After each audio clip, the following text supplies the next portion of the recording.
Hey, happy Friday afternoon. Will Anderson won Rookie of the Year, Defensive Rookie of the Year last week, and I feel like I feel like I've neglected Will, and he's the last guy on earth who needs to be neglected because I love Will Anderson. I see nothing but great things ahead for him. He's got a work ethic and an attitude, especially the attitude that's kind of unlike anything I've ever seen out of a defensive player, and it's really really cool. But like he said something during his interview with In the Loop on Radio Row, and those guys do a great job with him. I'll link the full interview below here when I'm done, I promise, because I don't want to make Landry and John mad. They do a great job with him, but I got excited about something that I don't usually get excited about, and that's new pass rush moves. Because I think having a big repertoire of pass rush moves is vastly overrated. A lot of the best pass rushers in history like have two good moves that complement each other. But it's also cool to have a bunch of options. And John Lopez, I'll give him credit for asking this question, asked about a spin move that he saw in one of the games and was encouraging Will Anderson to develop the spin move more. Here's what Will Anderson was saying. So my biggest thing was confidence, and like I do the moves like that in practice all the time, and it's crazy because my D-line coach Rod, he gets on me all the time. Do it in the game. Literally, no, literally. He was like, bro, you do it in practice all the time. Why do you get to the game and switch it up? And I was like, bro, like my nerves start setting in, and then Seriously? like I just like forget when I get to the game sometimes because that one play, you know which play I'm talking about. Yeah, I know exactly which play. All right, let's go. It's just been a confidence thing. Like I can do it. Like I do it all the time, and like I think the most exciting is I showed spurts throughout the season of me doing it, and that's why I'm really excited to just keep building my confidence this offseason. Like bro, like you made it here. Like you're good. Like you can do this, bro. Like you're here for a reason. Like just go do it. Yeah, so like Keener is saying, Dwight Freeney's spin move, please. Yeah, we just saw Dwight Freeney and voted into the Hall of Fame because of his spin move. I don't necessarily think of Will as being like the spin move type of athlete because he's a little bit bigger than a lot of the guys. You know, like John Randall was a big, thick dude, but he was also shorter. Dwight Freeney was awesome. And I think that the thing about Will is it would really be the perfect complement to a lot of his power rushes because guys anchor down. They see him coming from speed to power and they anchor down. And that's when you cross chop and spin around. And I think Will could be really good at it. The confidence part is interesting because aside from maybe, getting the confidence to do whichever thing he's trying in practice, spin moves are forbidden by some high school coaches, and with good reason, because like most kids try to do spin moves and they're atrocious at it and they spin themselves out of plays, or they spin and get caught like looking backwards at the linebackers and they get driven backwards. So it's drilled into a lot of kids' heads in high school and sometimes college that you should never ever do a spin move. A spin move is when appropriate, it can be very very lethal. And I'm kind of excited to see Will do that because I think he's only going to do it if he's got it perfected. And you do, like anything else, it's got to be complete. It's where you can do it completely mindless. I think it speaks to his conscientiousness that he doesn't just go out and just try stuff on the field. Like he wants to really prove to himself that he can do it before he does it on the football field. So that part was really cool. Let's see. I think Will's going to be bigger in size next year too. Pause. He does say something about the Houston food at the end here. So the two interviews I'm going to play, one is In the Loop. They got a bunch of really good stuff out of Will. And some of these clips are going to be from Robert Mays on the Athletic Football Podcast. I'll link that below as well when we're done. Robert's a pretty heavy X's and O's guy. And he spent the entire time kind of just talking about Will's drive and his character and his upbringing, all that stuff. It's a really good full-length interview that I'll link. It's worth your while. Landry on In the Loop asked whether we in the media or fans or whomever else obsess too much over sacks. Do we obsess too much over sacks sometimes? As an edge rusher and as a guy that, knows football and people that know football, it's as the defensive end, I'm going to be 100% honest with you. It's sacks. Like, we crave sacks. Yeah.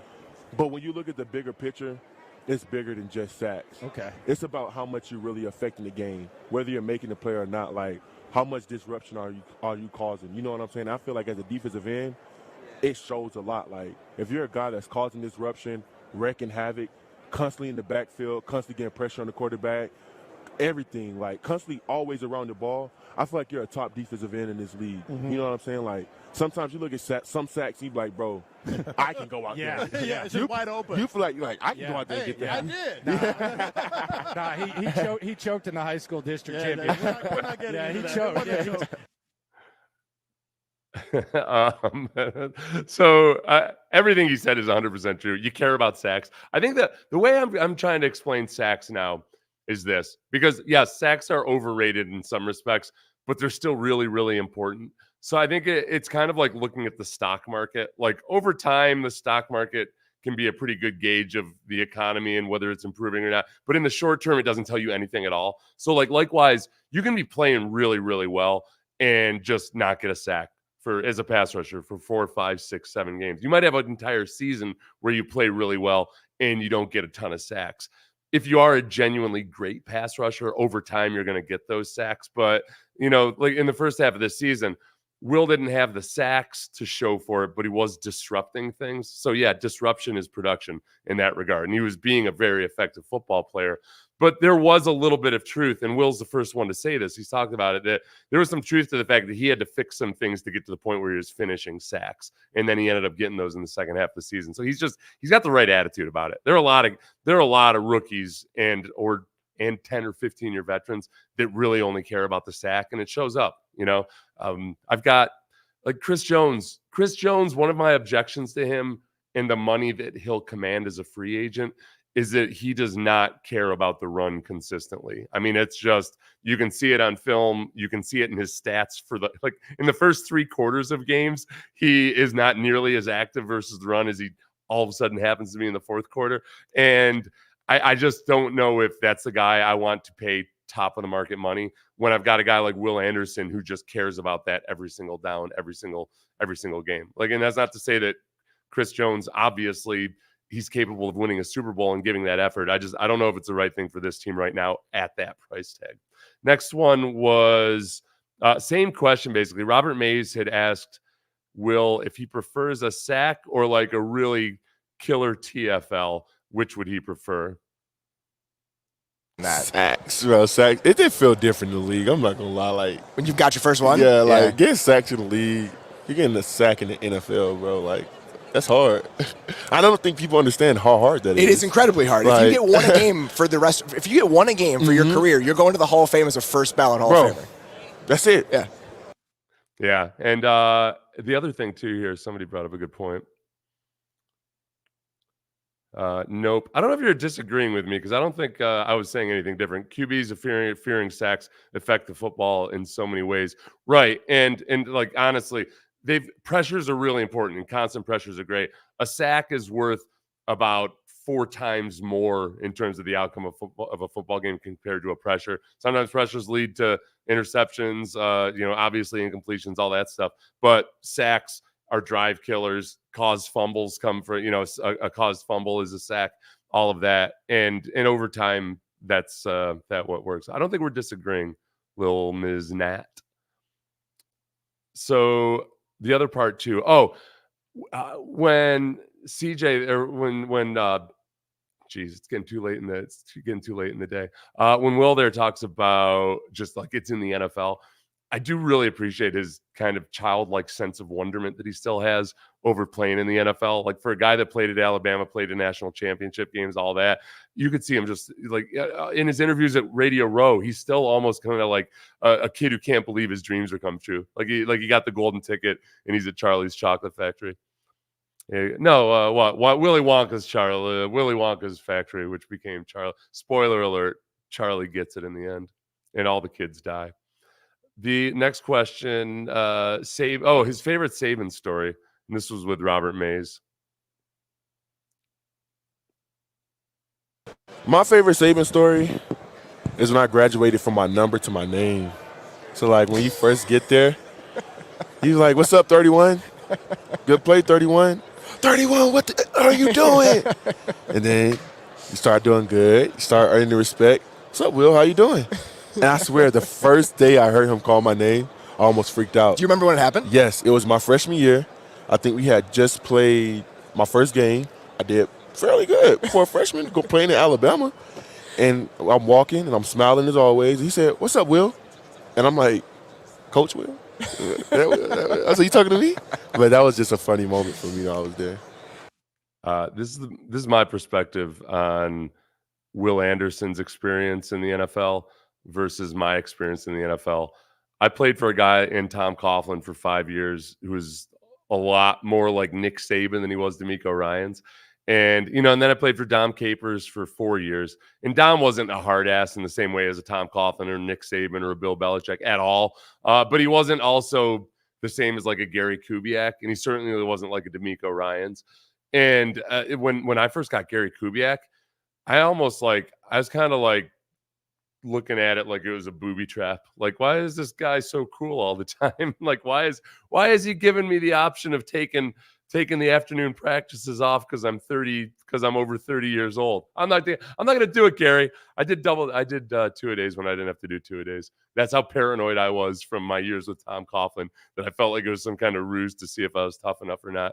I feel like Will managed to survive his experience with Saban without like being calloused for it. And like all of his positivity and his interactions with humans and everything are fully ready for a DeMeco Ryans. And like those two combined, like somebody said that DeMeco Ryans basically drafted himself. I think that I think DeMeco's got a little bit more of a dark side than Will. I don't know if there's a dark side to Will. I think DeMeco, like, because DeMeco had a certain violence to his play that he completely cuts it off when he leaves the football field. I don't know if Will has quite that same level of violence and willingness to hit somebody, and that's why I feel like I can, even though DeMeco is still at a level that I would aspire to in terms of being a human being. I feel like he just does everything right. I feel like I can identify with DeMeco a little bit more, whereas Will is just like a pure beam of sunshine all the time. It's astounding. It's really amazing. I'll aspire to DeMeco. I don't think I can aspire to Will. So like, speaking of which, this is Will talking about setting a culture. A lot of people get mixed up with like thinking that players want approval. And players don't want approval. They just want to be shown the same love. You know what I'm saying? I think that's one of the key ways. If you want a player to play great, you show him the same love you show everybody else. Because he get that type of love, he sees that, oh, this person is messing with me. Like, they want me here. They love me. Then that's how you get the best out of a player. You know what I'm saying? Because you show that you care. I ask you a question. Wait, not that part. This is the part. The next part coming up is awesome. The part about him talking about love. This person is messing with me, like they want me here, they love me, then that's how you get the best out of a player. You know what I'm saying? Because you show that you care. Like there's just not a lot of stud defensive end pass rushers who like talk so much about love and showing love to everybody in the organization and all of that. Like, and he's talked about this like at the end of the season in setting a culture that it's so important to show that respect and to ask after people like the cafeteria staff or people in the front office and just everybody in the organization and make them feel a part of it. Like, this is most talk about culture is complete BS. And a coach, like a coach who's a son of a bitch, reads some book in the off season about love and maybe puts up some posters and he has like 2 or 3 speeches / sermons ready to go at the beginning of training camp. And by the 3rd week, everybody hates everybody. Everybody's miserable. Everybody's sleep deprived. And the difference with like DeMeco and CJ and Will, especially like those 3 culture leaders, is I think they just are exactly who they are all the time. And I think that CJ's had to, CJ's been very open about talking about how he's learned it and everything, and he's had to work at it. But it's still very much him as he's doing it. He's not trying to be anybody else. And then here's where I'm going to tell you another thing, Lil Miznap. The sack isn't overrated. You and I agree. Though, because I'm basically saying the sack isn't overrated, but it's not the only thing. Like if you look at it as like the be all end all, and whoever gets the most sacks is the best player, then you're not looking at the complete picture. There's a lot more that goes into it than just sack totals. And I trust that you understand that. Damn it. I'll have no more conversation on the matter. You're getting in the way of my Will Anderson love. This is Will Anderson. this has no importance whatsoever to the Houston Texans, other than I enjoy it as somebody who sells products on the radio. This is Will Anderson, natural pitch man. Get the best out of a player. You know what I'm saying? Because you show that you care. I'll ask you a question. At what party that you go to for the Super Bowl, what's probably the number one thing that's going to be there? Wings. Absolutely. Yeah. And what else comes with wings? Celery, fries. But 1 billion wings get eaten almost every year around the world. And the only thing that gets thrown away is the celery. So we're partnering up with Jif to save the celery. And we got some peanut butter to go with it, man. So it's going to be the new best rookie addition that we got. And this is just the beginning, man. I'm super excited to be partnering with them, man, and my love for peanut butter. And, yeah, it's going to be fun. A lot of Do you know how excited Jif is going to be that they signed this dude as a peanut butter salesman? Do you know how excited I am that he rolled into that? And I saw on various other interviews on Radio Row just how much he improved over the course of the day, because I could tell the ones that he did earlier in the day and he wasn't very smooth and natural with it. There he's like having a conversation with Robert Mays, who genuinely didn't know exactly why Will was selling peanut butter. That's damn impressive. That's charisma. That's bankable. That's how he's going to get that NIL money. And this is, yes, good pitch for peanut butter. He makes a good pitch for the city of Houston later in that interview. I'm going to link both of those below. I am diving into draft prospects this weekend. I'm very excited about it. I'm also going to come up with a couple just more formal explanations for why I very, very much respect Chris Jones.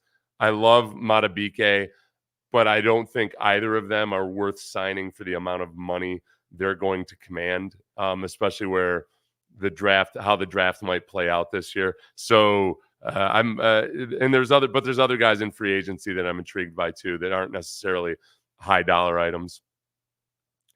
All right. Appreciate it. I know this was short by live stream standards, but I wanted to get something out to you on a Friday. Thank you, everybody.